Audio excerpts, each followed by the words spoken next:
Assalamualaikum warahmatullahi wabarakatuh. Di sini kami dari kelompok 5 yang beranggotakan Laili Nur Rahmawati, Asnif Meliani Pratiwi, Mardiana Zulfa Al-Badri, dan Uca Bastian Ari Prasetya akan menjelaskan mengenai regulasi diri atau self-regulated learning. Halo teman-teman, saya Uca Bastian Ari Prasetya. Di sini saya akan menjelaskan materi terkait regulasi diri atau self-regulated learning. Yang pertama kita memang harus tahu dulu regulasi diri. Apa sih itu regulasi diri? Regulasi diri itu merupakan suatu usaha dalam meningkatkan kualitas individu atau termasuk dalam self-management atau manajemen diri.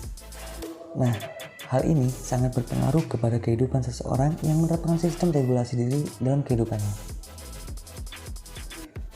Sedangkan menurut Brandstetter dan Frank, regulasi diri merupakan usaha sadar dan aktif mengintervensi untuk mengontrol pemikiran, reaksi, dan perilaku seseorang. Sedangkan menurut Barry Zimmerman juga mendefinisikan regulasi diri atau pengaturan diri sebagai proses yang digunakan untuk mengaktifkan dan mengatur pikiran, perilaku, serta emosi dalam mencapai suatu tujuan. Kemudian sekarang kita mengenal bentuk-bentuk regulasi diri dalam belajar. Yang pertama, bentuk regulasi diri dalam belajar adalah regulasi dalam hal kognitif, emosi, motivasi, perilaku, dan konteks. Yang pertama, ada regulasi kognitif atau pemrosesan suatu informasi yang berkaitan dengan bermacam-macam jenis kegiatan kognitif. Kemudian ada regulasi emosi. Regulasi emosi merupakan proses pengendalian emosi yang dilakukan secara sadar atau tidak sadar yang bertujuan agar ekspresi emosi yang ditunjukkan sesuai dengan lingkungan di sekitar. Yang ketiga ada regulasi motivasi. Ini sebagai pola regulasi berdasarkan jenis motivasi yang dimiliki individu yang diindikasikan melalui proses-proses regulasi yang relevan. Kemudian yang keempat, regulasi perilaku. Ini merupakan kemampuan untuk mengatur keinginan sendiri untuk mencapai target-target yang diinginkan atau yang telah ditetapkan oleh individu tersebut. Kemudian yang terakhir ada regulasi konteks. Ini bagaimana mengatur dan menghadapi lingkungan yang kurang kondusif. Nah, dalam penelitian ini lebih mengacu kepada bentuk regulasi dalam mengatur konteks mahasiswa itu sendiri. Nah, ini seperti menghadapi lingkungan yang kurang kondusif agar menjadi lebih kondusif, sehingga tuntutan belajar maupun keberhasilan dalam suatu pembelajaran di kelas dapat dicapai dengan baik. Terima kasih. Baik, kemudian materi selanjutnya adalah mengenai manajemen diri. Juana mengemukakan bahwa manajemen diri adalah bagaimana individu mengatur dan mengelola diri sendiri dalam hal yang berkaitan dengan pemenuhan kebutuhan, waktu, dan juga pencapaian tujuan diri. Kemudian menurut Prijo Saksono, manajemen diri atau self-management ini merupakan kemampuan individu untuk mengendalikan sepenuhnya keberadaan diri secara keseluruhan, baik itu secara fisik, emosi, mental, atau pikiran, jiwa, maupun rohnya, dan bagaimana realita kehidupannya dengan memanfaatkan kemampuan yang dimiliki. Manajemen diri dapat digunakan sebagai proses mencapai kemandirian atau personal autonomy.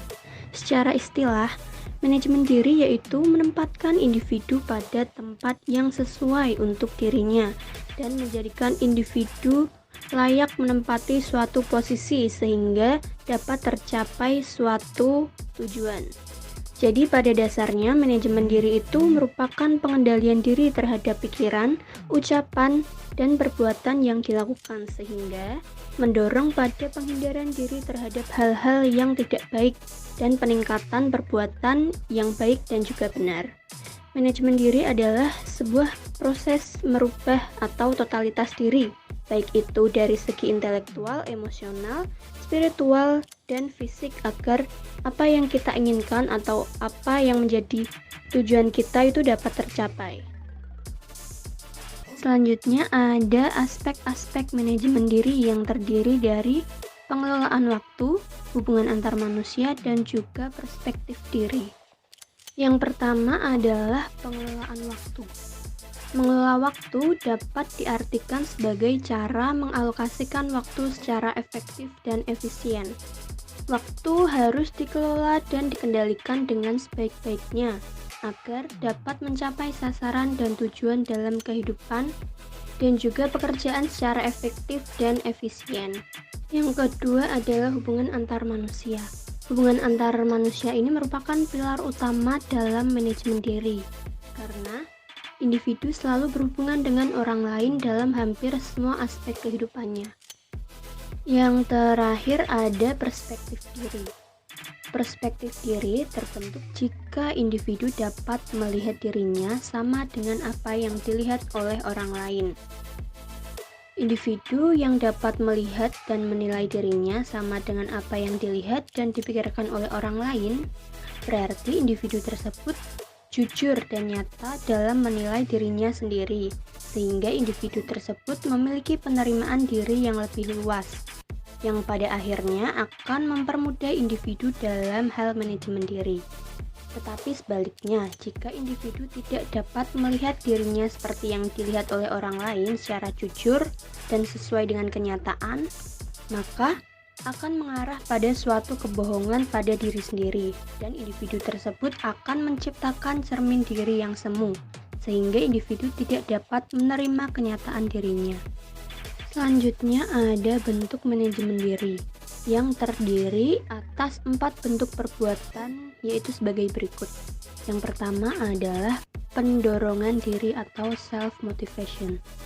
Merupakan dorongan psikologis dalam diri seseorang yang merangsangnya sehingga mau melakukan berbagai kegiatan untuk mencapai tujuan yang didambakan. Suatu motivasi akan kuat kalau timbul dalam diri sendiri tanpa dorongan dari orang lain atau hal luar.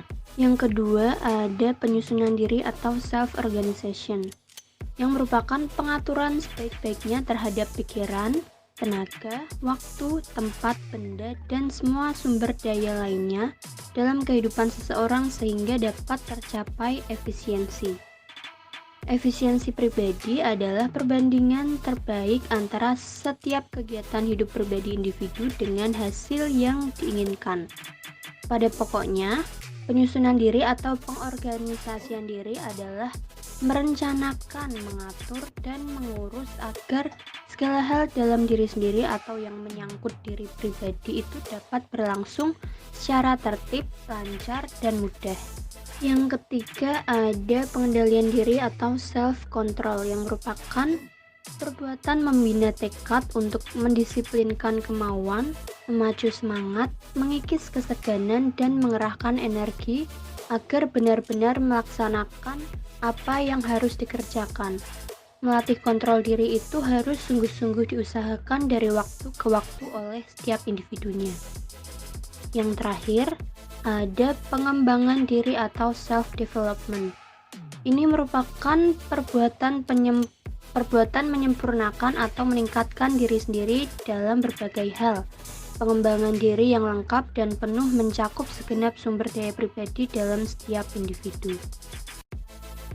Istilah manajemen diri merupakan istilah yang umum dipakai untuk menggambarkan kemampuan individu dalam mengorganisir kapasitas-kapasitas mental dalam mencapai tujuan. Dalam kajian psikologi, istilah yang lebih tepat menggambarkan manajemen diri adalah self-regulation atau pengaturan diri, yang merupakan konsep yang ditemukan oleh Albert Bandura. Untuk mendeskripsikan, yang pertama, Bandura berpendapat bahwa manusia dapat berpikir dan mengatur tingkah lakunya sendiri, sehingga mereka bukan semata-mata bidak yang menjadi objek pengaruh lingkungan. Sifat kausal bukan dimiliki sendirian oleh lingkungan, karena orang dan lingkungan itu saling mempengaruhi. Yang kedua, Bandura dalam sebuah jurnal menyatakan bahwa self-regulation atau regulasi diri adalah suatu strategi yang digunakan oleh individu dalam mencapai goal atau tujuan tertentu. Di sini Bandura percaya bahwa seorang individu akan menggunakan strategi tertentu di dalam regulasi dirinya. Materi yang selanjutnya yaitu mengenai manajemen waktu. Manajemen waktu ini adalah suatu kemampuan untuk mengalokasikan waktu dan sumber daya untuk mencapai suatu tujuan, atau dengan kata lain, menciptakan keseimbangan antara pekerjaan dan kehidupan pribadi. Dan manajemen waktu ini bukan hanya mengacu pada pengelolaan waktu saja, tetapi lebih cenderung pada bagaimana seorang individu memanfaatkan waktu.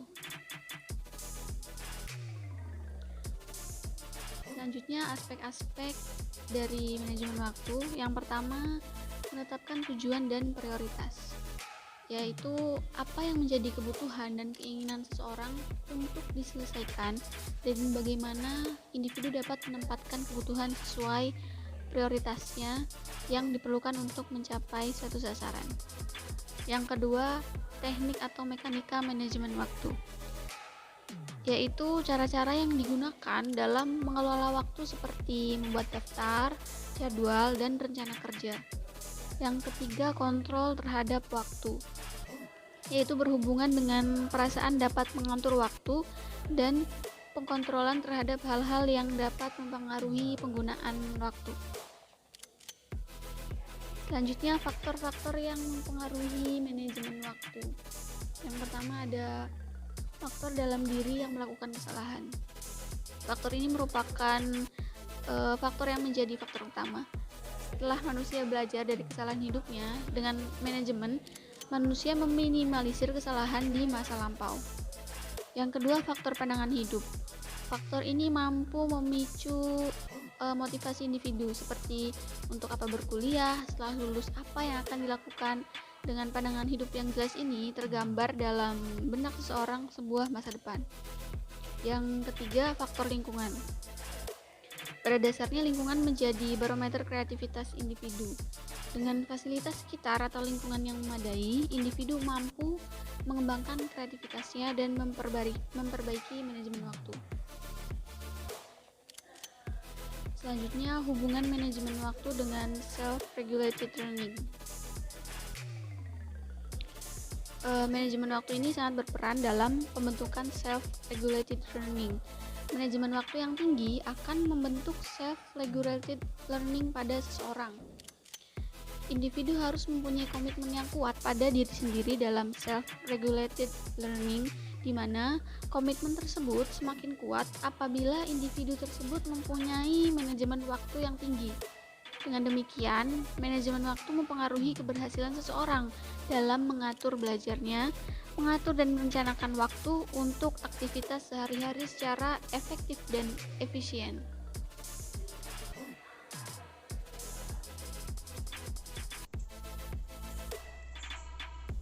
Yang selanjutnya ada locus of control. Nah, locus of control ini terdiri dari dua suku kata. Yang pertama locus yang diartikan dengan tempat, dan control yang artinya kendali. Jadi locus of control ini bermakna tempat kendali. Kemudian ada seorang ahli, yaitu Roters pada 1966.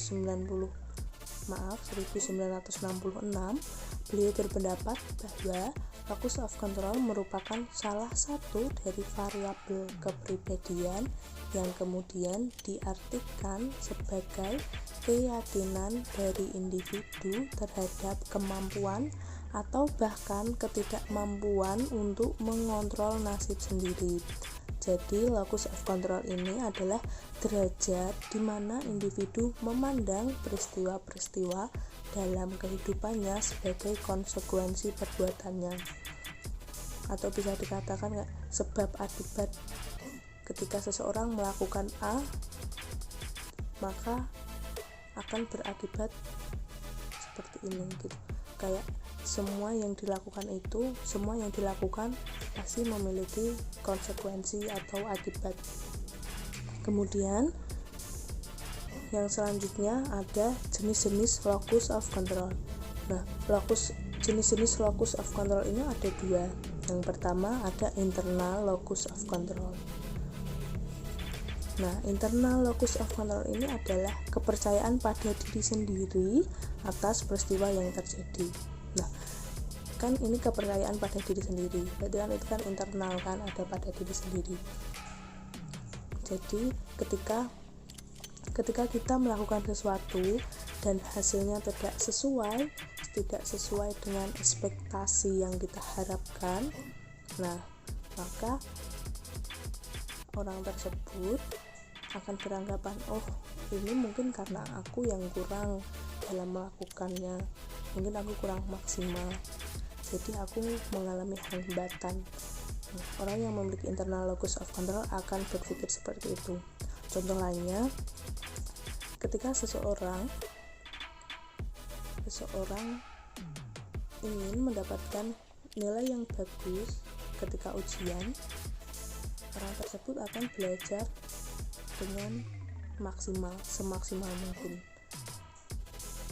Nah, orang tersebut memiliki ekspektasi bahwa jika dia belajar dengan sungguh-sungguh dan juga dengan giat, dia akan mendapatkan nilai yang sesuai dengan apa yang dia harapkan. Akan tetapi realitanya ketika nilai itu dibagikan, nilainya tidak sesuai dengan ekspektasinya. Nah, orang yang memiliki internal locus of control ini, mereka akan berpendapat atau mereka berpikiran bahwa oh ternyata nilaiku tidak sesuai dengan apa yang aku harapkan, mungkin karena usahaku yang kurang atau aku kurang giat dalam belajar. Mereka akan berpikiran seperti itu. Sedangkan kalau external locus of control ini adalah kepercayaan bahwa peristiwa yang terjadi karena faktor di luar diri sendiri. Eksternal kan, jadi itu faktor luar. Nah, contohnya hampir sama seperti yang tadi. Ketika seseorang ingin mendapatkan nilai yang bagus ketika ujian, mereka akan belajar dengan giat. Tetapi orang yang memiliki external locus of control ini, ketika nilainya tidak sesuai dengan yang mereka harapkan, mereka akan berpendapat atau mereka berpikir bahwa hal tersebut disebabkan oleh faktor-faktor luar atau faktor lingkungan yang ada di sekitarnya. Mungkin mereka berpendapat bahwa ketika pelaksanaan ujian ini, teman-temanku semuanya ribut, lingkungannya ribut, sehingga aku tidak bisa berkonsentrasi, mereka ramai sekali, seperti itu. Jadi orang yang memiliki external locus of control ini, mereka akan menyalahkan orang-orang yang ada di sekitarnya atau lingkungan yang ada di sekitarnya, tidak menyalahkan diri sendiri, tidak berpikir oh mungkin aku yang kurang, tidak seperti itu, tapi mereka lebih menyalahkan pada orang-orang di sekitarnya atau lingkungannya tadi. Yang terakhir untuk Unity of Science, dalam firman Allah Quran Surat Al-Hasyr ayat 18 yang artinya, wahai orang-orang yang beriman, bertakwalah kepada Allah dan hendaklah setiap orang memperhatikan apa yang telah diperbuatnya untuk hari esok, dan bertakwalah kepada Allah, sungguh Allah maha teliti terhadap apa yang kamu kerjakan. Nah, dalam ayat tersebut menekankan adanya perencanaan yang baik dalam diri manusia atas segala tindakan selama ia di dunia, sehingga ia akan mendapatkan keselamatan di akhirat nanti. Manusia sepanjang hidupnya harus introspeksi atau memperhatikan apa-apa yang telah diperbuatnya untuk kebaikan masa depan. Dengan kata lain, berarti manusia harus memiliki rencana sehingga manusia hidupnya terarah dan tidak terjerumus ke lubang yang sama. Sekian dari kelompok kami. Wassalamualaikum warahmatullahi wabarakatuh.